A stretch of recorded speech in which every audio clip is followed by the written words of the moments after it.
दीदार नबी की हसरत में जो आँख हमेशा रोती है, उस आँख के आंसू के कतरे कुदरत की नजर में मोती गए।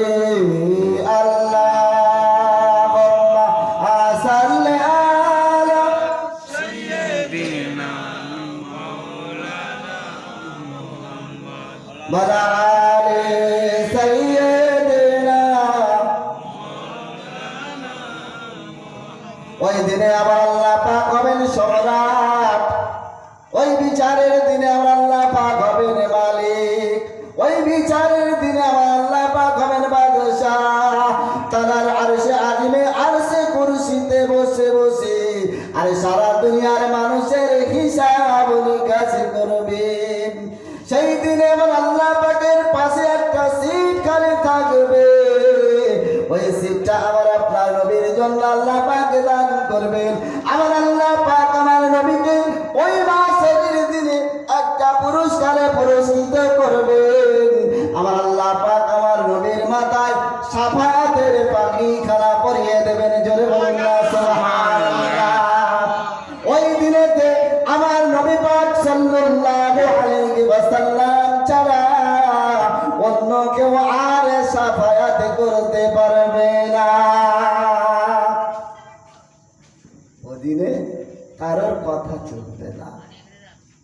ওই দিনে সভাপতিত্ব করবেন আমার নবী পাক সাল্লাল্লাহু আলাইহি ওয়াসাল্লাম। एग्जांपल আমার ভাই, আমার আত্মীয়, আমার যদি কোনো রিলেটিভ কোনো জায়গার প্রধানমন্ত্রী হয়, একটু ধ্যান রাখবেন এদিকে। মাইকরা কি করছে ওদিকে দিলে আওয়াজ কানে ঢুকবে। আমি খুব গুরুত্বপূর্ণ কথা বলছি বাপ। ওই দিনে যদি আপনার এই মমতা ব্যানার্জি যদি আপনার কোনো রিলেটিভ হয়, আপনার সঙ্গে সম্পর্ক যদি গাঢ় থাকে, তাহলে আপনি যদি শ্রীরামপুরে গিয়ে পুলিশ ফাঁড়িতে ধরা পড়ে আর যদি বলেন আমি মমতার ভাইপো, আপনাকে কি জেলে দেবে বলে মনে হয়? এই জেলে দেবে কথা বলছে না, শুনতে পাচ্ছে না, মাইকের আওয়াজ কানে যাচ্ছে। আপনাকে জেলে দেবে, ধরে বসিয়ে রাখবে বলে মনে হয়? বসিয়ে রাখবে না, বলবে আমাদের প্রধানমন্ত্রীর রিলেটিভের মানুষ আছে, ছেড়ে দাও। আর যে কথা আমি আপনাকে বোঝাচ্ছি এটা হচ্ছে সেই দিনের কথা যেদিন আপনার কেউ থাকবে না, যেদিন বাপ বেটা থাকবে না, মা বেটার থাকবে না, ছেলে বাপের থাকবে না, আত্মীয় স্বজন কেউ কারোর থাকবে না, একমাত্র আপনার হিসেব আপনাকেই দিতে পারতে হবে। আল্লাহ তাজজি নাফসুন আন নাফসিন শাইয়্যান ওয়া লা ইয়াকবালু মিনহা আদলু ওয়া লা হুম ইনসারুন। ওই দিনটা এমন দিন হবে, ওই দিন কেউ কারোর কোনো রকম সহযোগিতা করতে পারবে না। যে যার নফসের হিসাব তাকেই দিতে হবে, অন্য কারোর হিসাব আল্লাহ পাক গ্রহণ করবে না। কিন্তু আমার নবী পাক সাল্লাল্লাহু আলাইহি ওয়াসাল্লাম কে আল্লাহ পাক আমার নবীকে শাফায়াতের তাজ মুকুট পরায়ে দেবেন। জোরে বলুন না সুবহানাল্লাহ। সমস্ত নবীরা নফসে নফসে আলাম লেগে থাকবে, দুনিয়ার মানুষ পাগল হয়ে যাবে, দৌড়া দৌড়ে করতে থাকবে। কিছু সংখ্যক মানুষ বলবে চলে যাই, আমরা চলে যাই আমাদের আদি পিতা হযরতে নবী আদম আলাইহিস সালাতু ওয়াস সালামের কাছে আমরা চলে যাই।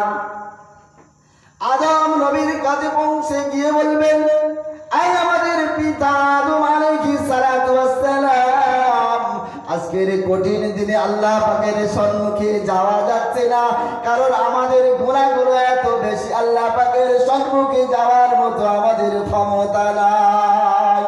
আপনি আমাদেরকে একটু সহযোগিতা করুন। আদম আলাইহিস সালাতু ওয়াস সালাম বলবেন, ইয়া নফসি ইয়া নফসি। সমস্ত নবী আলাইহিস সালাতু ওয়াস সালাম ইয়া নাফসি ইয়া নাফসি ইয়া নাফসি। একমাত্র আমার আপনার নবী দু জাহানের বাদশাহ মুফাক্কারে মওজুদা হুজুর পাক সাল্লাল্লাহু আলাইহি ওয়াসাল্লাম বলবেন ইয়া হাবলি উম্মতি। কোন নবীর উম্মত আমরা একটু চিন্তা করে দেখুন বাবা আমার। নবী আমাদের জন্য শুধু আজ পর্যন্ত কেঁদে কেঁদে কেঁদে কেঁদে মদিনার রওজার মাটিটাকে ধুলা কাদা করে রেখেছে। মাশারের ময়দানে যখন আমার নবীকে তোলা হবে তার চেহারা মুবারকে কাদা লেগে থাকবে। জোরে বলুন না সুবহানাল্লাহ। হুজুরের শেখ তুমি নারায়ে তাকবীর, নারায়ে তাকবীর, নারায়ে তাকবীর।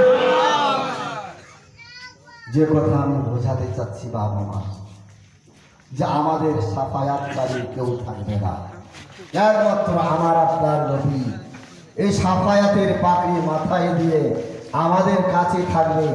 এতটুকু বলে আমি বিদায় নেব যে কাল মহাশারের ময়দানে একজনের কোনো নেকি নাই, একমাত্র আমার আল্লাহ পাকের দয়া আর নবীর যদি সাফায়াত না হয় কেউ রেহাই পাবে না, কেউ রেহাই পাবে না। একজন বান্দাকে আল্লাহ পাক জাহান্নামী বলে ঘোষণা করে দেবেন। বোঝানোর জন্য আমি বলছি, আল্লাহ পাক বড় দয়ালু, বড় রহমান, বড় দাতা। আল্লাহ পাক ছাড়া কেউ আপনাকে নামাজ কালাম হজ রোজা এ মাওলানা মৌলভী যাই হোক না কেন জান্নাতে নিয়ে যেতে পারবে না। একমাত্র আল্লাহ পাকের দয়া ছাড়া আপনি জান্নাতে যেতে পারবেন না। তাহলে নামাজ কালাম এগুলো কি? এগুলো হচ্ছে জান্নাতের হচ্ছে সঞ্চয়। আমরা এই রাস্তায় যাওয়ার জন্য আমাদের কাছে কেন কিছু যানবাহন দরকার লাগে, ঠিক না বলবো?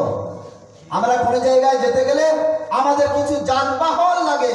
সেই যানবাহনটা যদি আমার শ্রীরামপুরে যাওয়ার থাকে আর আমি যদি ডানকুনি যানবাহনে উঠি তাহলে শ্রীরামপুরে যাব? শ্রীরামপুরে কোনোদিন যেতে পারবো না। আমাকে হচ্ছে ডানকুনি যেতে গেলে ডানকুনির যানবাহনে চাপতে হবে। শ্রীরামপুরের যানবাহনে উঠলে আমরা কিন্তু শ্রীরামপুরে যাব। এই হজ এমন করে নামাজ রোজা হজ জাকাত এগুলো হচ্ছে যানবাহন, আমাদের গাড়ি এইগুলো হচ্ছে জান্নাতের যানবাহন। জোরে বলুন না সুবহানাল্লাহ। এগুলো যদি আমরা না নিই তাহলে আমরা জান্নাতের অনুগামী হতে পারবো না। আমি শেষ করার লক্ষ্যে ওই মানুষটার একটাও নেকি নাই। আল্লাহ পাক জাহান্নামী বলে ঘোষণা করে দিয়েছে, যা চলে যা, একটাও নেকি করিসনি, আমার দরবারে চলে এসেছিস। ওই মানুষটা আল্লাহর কাছে আল্লাহর সঙ্গে ঝগড়া লেগে যাবে, আল্লাহ পাকের কাছে ঝগড়া লেগে যাবে, আল্লাহর সঙ্গে ঝগড়া লেগে যাবে। আল্লাহকে বলবে, আমার মালিক মাওলা মাবুদ, আপনি কিন্তু আমার বিচারটা ঠিক করেন নাই, আমার বিচারটা কিন্তু ভুল হয়েছে, আপনার বিচারটা ঠিক হয় নাই।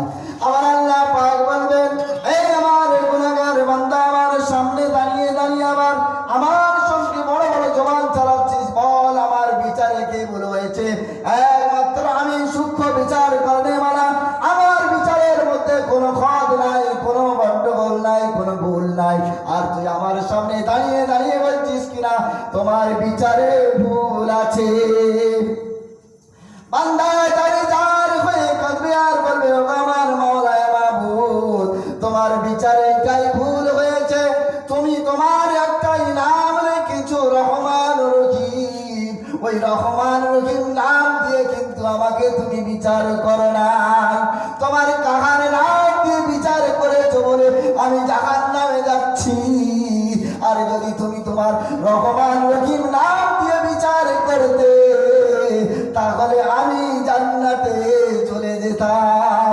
আমার আল্লাহ পাক বললেন, বান্দা স্টাইলটা তো খুব ভালো, তবে আমাকে তুই ধরে ফেলেছিস, আমার রহমান রহিম নামটা তোর মনে পড়ে গেছে। এই কঠিন সময় এত সুন্দর নাম তোর মনে পড়েছে।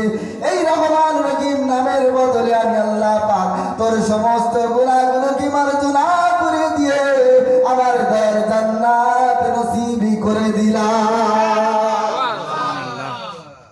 আল্লাহ পাকের কাছে সবই আছে, আমরা শুধু খালি যদি একটু লাইনে থাকি, আল্লাহ পাক আমাদেরকে জাহান্নামে দেওয়ার জন্য করেন, আমাদের জন্য জান্নাত দেওয়ার জন্য জান্নাত করেছে, সৃষ্টি করেছে। তাই এতটুকু করে জোরে বলবো, বয়স তো অনেক হয়ে গেল, মরণ সময় ঘনিয়ে চলে এসেছে, একটু আমরা আল্লাহর দিকে ধাবিত হই। আমরা পিছনের জিন্দগির গুণাগুলোর জন্য আল্লাহ পাকের কাছে ক্ষমা চেয়ে একটু আল্লাহর দিকে ধাবিত হই, মসজিদ মুক্তি হই, তাহলে আখেরাতে ভালাই আছে। আর যদি আমরা জাহান্নামের গাড়িতে চেপে জান্নাতের যাওয়া আশা করি, কোনোদিন হবে না। আল্লাহ পাক আমাদের সকলকে শোনার থেকে আর গুনাহগারকে বলার থেকে আমল করার তৌফিক দান করুন, স্বয়ং আল্লাহুম্মা আমিন। আপনাদের সকলের জন্য দোয়া করি, আল্লাহ পাক আপনাদের সকলের শরীর মোবারককে সুস্থ রাখুন এবং নামাজ পড়ার তৌফিক দান করুন।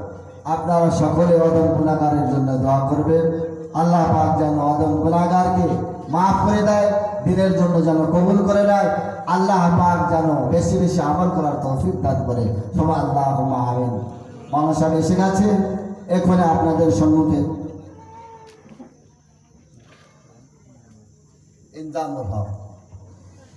ইনজামুল হক চিশতি, মাওলানা ইনজামুল হক চিশতি বহু দূর থেকে এসেছেন, সুদূর উত্তর 24 পরগনা থেকে। আসুন, এদিক ওদিকে না ছড়িয়ে ছিটিয়ে বসে থেকে পাক মাহাদি জলসায় এসে তেনার মুখ থেকে আল্লাহ পাকের অমূল্য বাণী কালামুল্লাহ শরীফ, নবী পাক সাল্লাল্লাহু আলাইহি ওয়াসাল্লামের মুখমিশ্রিত বাণী, যেটা আমাদের জন্য ছেড়ে রেখে গেছেন, আমাদের হেদায়েতের জন্য রেখে গেছেন, এনার মুখ থেকে শুনে আমরা আমাদের জীবন চরিত্রটাকে পাল্টে নিয়ে আমরা আখিরাতের জান্নাতের মানুষ হয়ে যাই। আসুন সকলে মিলে দোষ আল্লাহুম্মা সাল্লি আলা